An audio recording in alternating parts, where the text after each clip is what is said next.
Today I'm going to tell you two stories about places you should never go, and these stories take unexpected turns. The first, the crystal cave discovered in Mexico, was breathtakingly beautiful. The enormous crystals hanging from cathedral-sized structures were incredibly beautiful and left everyone in awe. However, beneath this beauty lay a secret that would terrify most people. A man ignores this terrifying secret and ends up facing unimaginably horrific things. The second, much more terrifying than you expect, and you'll never guess how it ends. As always, viewer discretion is advised. 2000 Naica Crystal Caves, Mexico. Two brothers working in the Naica mine in Chihuahua, Mexico, discovered a new tunnel 360 meters below the surface during excavation work. When they went inside to investigate what they had found, they were shocked by the sight that greeted them. Inside was a cave filled with enormous crystal formations. Formed over 500,000 years, these crystals hung from the cathedral-sized cave ceilings,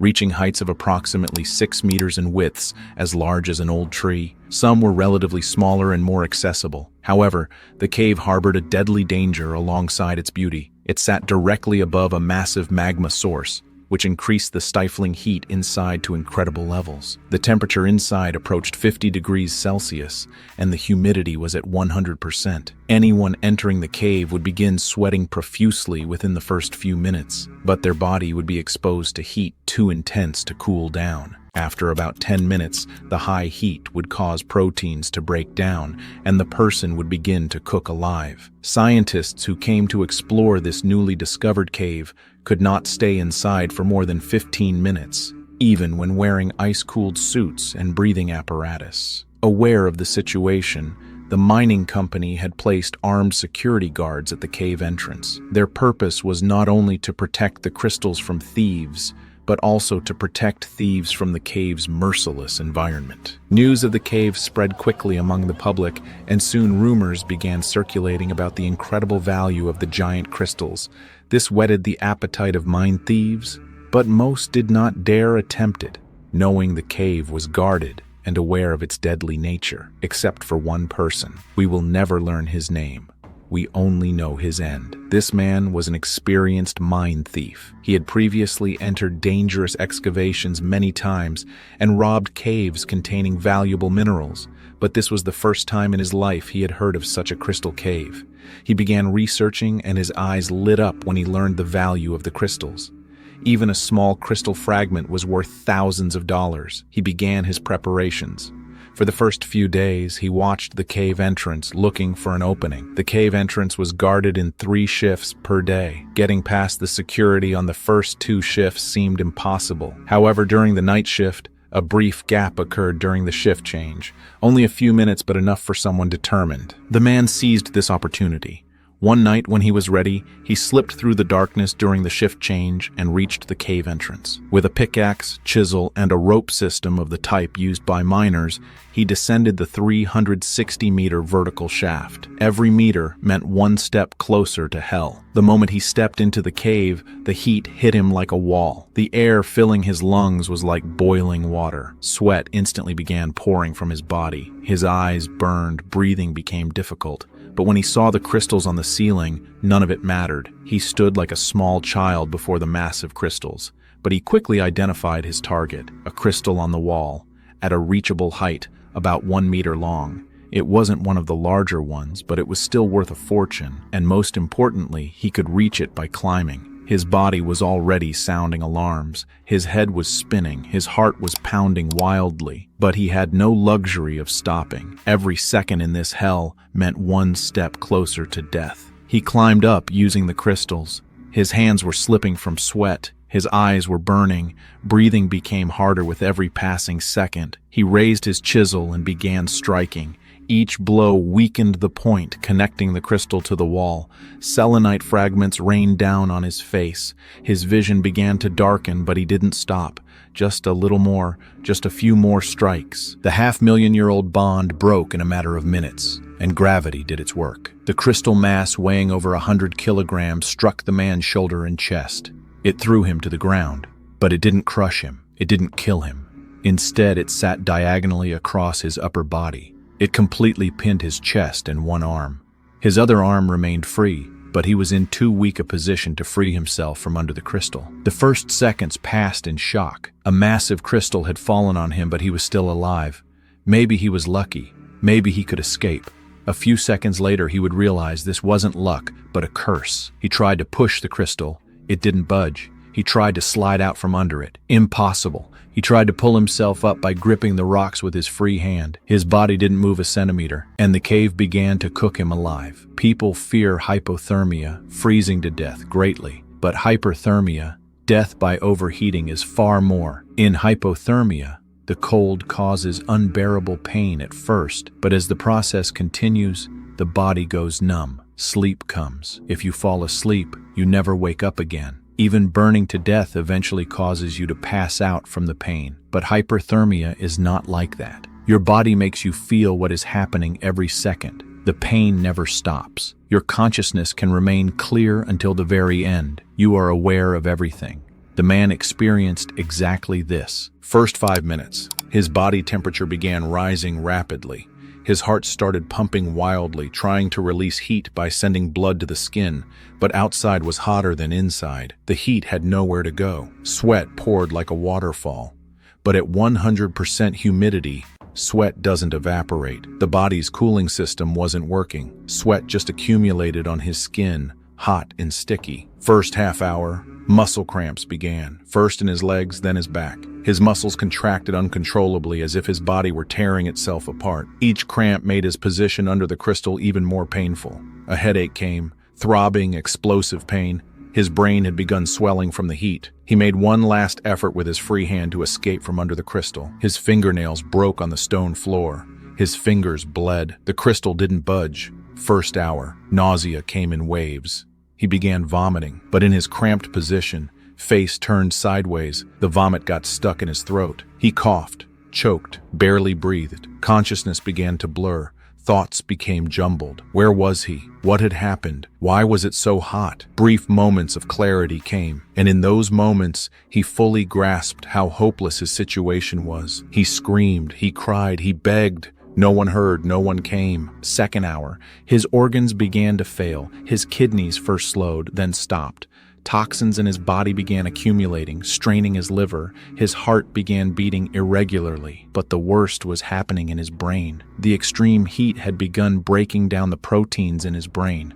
His ability to think scattered. Hallucinations began. Perhaps he saw people who weren't there. Perhaps he thought he was already dead. Perhaps he imagined himself somewhere else. But in between, he returned to painful reality, and with each return, he felt his body in worse condition. Third hour and beyond, his body literally began to cook. The proteins in his cells were denaturing, like egg white cooking in a pan, like meat sizzling on a grill.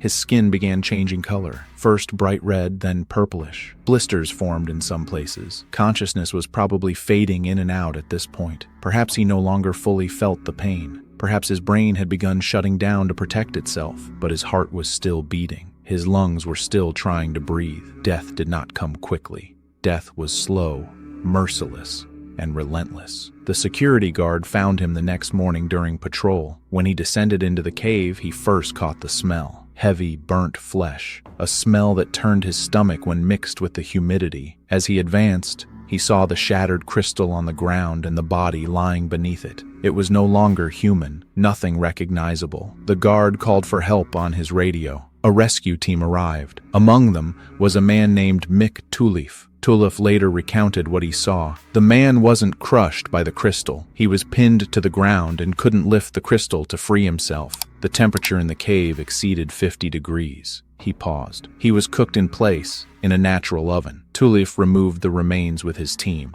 A pile of flesh, he said. He couldn't find another word. This story was nominated for the 2001 Darwin Awards, the annual list of people who removed themselves from the gene pool through extraordinarily foolish behavior. But when you think about it, this isn't just a story about a stupid thief. It's a warning to everyone who underestimates the power of nature. The Naica crystal caves are still there. still magnificent, still deadly, and 360 meters deep. Among those crystals, the echoes of screams no one heard still hang in the air. The cave did not forgive him. Nature never forgives. October 12, 1985. Crystal Cave, Tennessee. That night, 4 college friends came up with an unusual idea to escape the stress of the semester break: spending a night in a cave. Tyler was 24 years old. Anna, Emma, and Amy were 18. All 4 were seeking adventure. A regular camping trip wasn't exciting enough for them. Tyler told the other 3 girls that spending a night underground, deep in a place where no one else was around, would be quite thrilling. The 3 girls agreed, thinking it would be exciting. Crystal Cave in Tennessee seemed perfect for the job. It was known locally as the Party Cave. It was easy to get into, had large chambers inside, and most importantly, no one would bother them. They entered the cave at 10 p.m. on Saturday night. They brought sleeping bags, beer, a few bottles of whiskey, some marijuana, and plenty of firewood. They chose a large chamber about 50 meters inside the cave as their campsite. Tyler piled up the wood and lit a massive campfire. The flames rose, and shadows began dancing on the cave walls. Emma turned on the music. Tyler handed out the beers. As the night wore on, so did the drinking. The beers ran out, the whiskey bottles were opened, and the marijuana started making its rounds. Laughter echoed through the depths of the cave. All 4 were drunk and high. The fire roared. At some point after midnight, all 4 passed out beside the fire. When Tyler opened his eyes, he sensed something was wrong. It was hard to breathe. It felt like knives were stabbing his lungs. His eyes burned, tears streaming uncontrollably. He looked for the others. Emma was right beside him, seemingly in a deep sleep. Anna and Amy were a little further away, leaning against the wall, asleep. He tried to sit up, but his head was throbbing. The world was spinning. Waves of nausea washed over him. He reached for the flashlight in his bag. When he turned it on, the scene was even worse. The smoke was so thick that the light couldn't illuminate even a meter ahead. He shook Emma. Emma woke up coughing, struggling to breathe, making choking sounds. They woke Amy. Amy opened her eyes, but her gaze was empty, trying to figure out where she was. They tried to wake Anna. Anna didn't respond. They tried again. Still no response. Panic set in. Exposed to intense carbon monoxide for hours while still under the peak effects of alcohol and marijuana, their bodies had been poisoned. The carbon monoxide produced by the fire bound to the hemoglobin in their blood 200 times more strongly than oxygen. Instead of oxygen, poison was being carried to their brains and organs. Tyler tried to stand up as if to take control. His legs trembled and he collapsed to the ground. He succeeded on his second attempt, but the world was swaying. He couldn't walk straight. Emma was coughing incessantly. Each cough meant inhaling more polluted air, a vicious cycle.